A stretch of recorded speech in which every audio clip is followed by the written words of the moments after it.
ಆರಂಭ ಆದಾಗಿನಿಂದಲೂ ಕೂಡ ಸಂಸತ್ ಅಧಿವೇಶನ ಆರಂಭ ಆದಂತಹ ಸಂದರ್ಭದಲ್ಲಿ ನೀಟ್ ವಿಚಾರಕ್ಕೆ ಸಂಬಂಧಪಟ್ಟಂತೆ ಗಲಾಟೆ ಆಯಿತು.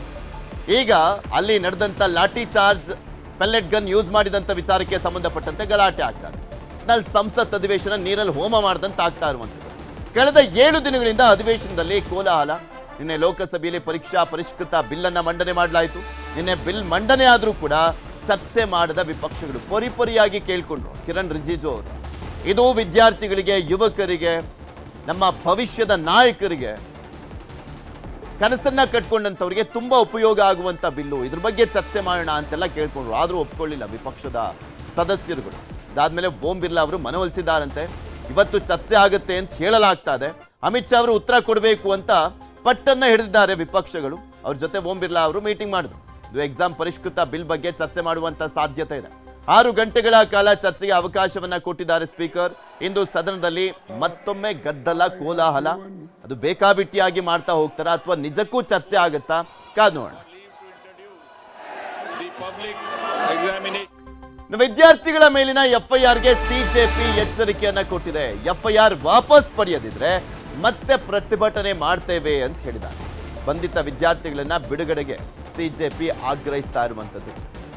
ಎಫ್ಐಆರ್ ವಾಪಸ್ ಪಡ್ಕೊಳ್ಬೇಕು ಅಂತ ಅದಕ್ಕೆ ಕೆಲವು ತಿಂಗಳುಗಳ ಕಾಲಾವಕಾಶವನ್ನ ಕೂಡ ಕೇಳಿರುವಂಥದ್ದು. ಕೇಂದ್ರದ ನಿಯೋಗ ಹೋಗಿತ್ತಲ್ಲ ಜೆ.ಪಿ. ನಡ್ಡಾ ನೇತೃತ್ವದಲ್ಲಿ. ಯಾಕೆಂದ್ರೆ ಅದರಲ್ಲಿ ವಿದ್ಯಾರ್ಥಿಗಳು ಯಾರಿದ್ದಾರೆ, ಬೇರೆಯವರು ಯಾರಿದ್ದಾರೆ, ಇದರಲ್ಲಿ ಕುತಂತ್ರ ರೂಪಿಸ್ಲಿಕ್ಕೆ ಯಾರಾದ್ರೂ ಬಂದಿದ್ರಾ, ಅದೆಲ್ಲದ್ರ ಬಗ್ಗೆನೂ ಕೂಡ ತನಿಖೆ ಆಗ್ತಾ ಇದೆ.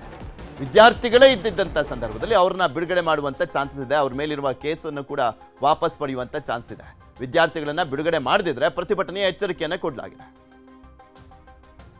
हम लोगों ने मंच से जब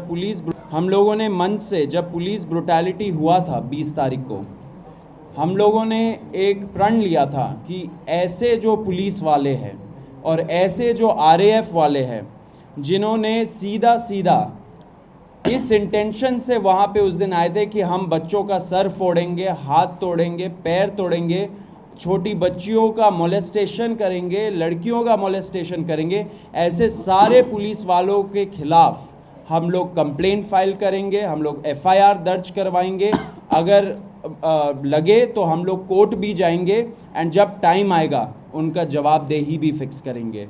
हम लोगों ने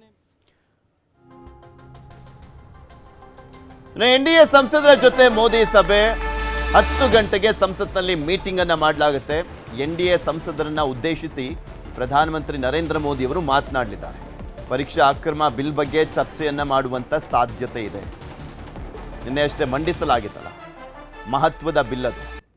ಸಾರ್ವಜನಿಕ ಪರೀಕ್ಷೆಗಳ ಪ್ರಶ್ನೆ ಪತ್ರಿಕೆ ಅಕ್ರಮ ತಡೆ ಕಾಯ್ದೆ 2026 ಮಂಡನೆ ಆಯಿತು. ಕಠಿಣ ರೂಲ್ಸ್ಗಳನ್ನ ತರಲಾಗಿದೆ. ಅದರಲ್ಲಿ ಮ್ಯಾಕ್ಸಿಮಮ್ 10 ವರ್ಷದವರೆಗೂ ಕೂಡ ಜೈಲು ಶಿಕ್ಷೆ, 10 ಕೋಟಿವರೆಗೂ ದಂಡವನ್ನ ವಿಧಿಸುವಂತ ಪ್ರಕ್ರಿಯೆ, 3 ತಿಂಗಳಲ್ಲಿ ಶಿಕ್ಷೆ ವಿಧಿಸಬೇಕು ಅಂತೆಲ್ಲ ಉಲ್ಲೇಖ ಇದೆ. ಅದು ಮಂಡನೆ ಆಗಿದೆ. ಅದ್ರ ಬಗ್ಗೆ ಚರ್ಚೆ ಆಗುತ್ತೆ. ಇದೇ ವಿಚಾರಕ್ಕೆ ಸಂಬಂಧಪಟ್ಟಂತೆ ಎನ್ಡಿಎ ಸಂಸದರ ಜೊತೆ ಪ್ರಧಾನಮಂತ್ರಿ ನರೇಂದ್ರ ಮೋದಿ ಅವರು ಮಾತನಾಡಲಿದ್ದಾರೆ. ಇನ್ನು ಸಿಜೆಪಿ ಪ್ರತಿಭಟನೆ ಎಚ್ಚರಿಕೆಗೆ ಬೆಚ್ಚಿರುವಂಥದ್ದು ಅಸ್ಸಾಂ ಮತ್ತು ಬಿಹಾರ. ಅಸ್ಸಾಂ, ಬಿಹಾರದಲ್ಲಿ ಪ್ರಕರಣ ಹಿಂಪಡೆಯಲಿಕ್ಕೆ ನಿರ್ಧಾರವನ್ನ ಮಾಡಲಾಗಿದೆ. ಪ್ರತಿಭಟನಾಕಾರರ ವಿರುದ್ಧದ ಎಫ್ಐಆರ್ ಅನ್ನ ರದ್ದು ಮಾಡಿರುವಂಥದ್ದು ಸರ್ಕಾರ.